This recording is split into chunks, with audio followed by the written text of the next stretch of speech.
उज्ज्वल निकम आता मुंबईतले उमेदवार आहेत आणि एक मराठी माणूस म्हणूनही त्यांच्याकडे पाहून मला थेट प्रश्न विचारावासा वाटतो की तुमच्या मतदारसंघातच मातोश्री आहे, तुमच्या मतदारसंघातच मातोश्रीत राहणारे ठाकरे पंजाला मतदान करणार आहेत. वाटतं असं एकदा जाऊन सांगावं ठाकरेंना की बाळासाहेबांचे वंशज आहात, पंजाला मतदान करू नका?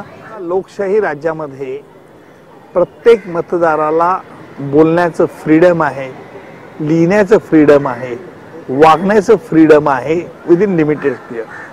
आणि त्याच्यामुळे त्यांनी त्यांच्या मताप्रमाणे तसं बोललेत, त्याचं मला वाईट नाही वाटत. पण एक वकील म्हणून उत्तर लागेल. नाही नाही, असं प्रत्येक लोकशाहीमध्ये त्यांना पूर्णपणे आपलं मत कोणाला द्यायचं हा पूर्णपणे त्यांना अधिकार आहे. सार्वजनिक करण्याचा अधिकार नाही. हे थोडंसं चुकलं की तसं सार्वजनिक त्यांनी बोलायला नको, पण ठीक आहे ना, मनातला भाव जो असतो तो त्यांनी बोलून दाखवला, त्यात गैर काही नाही.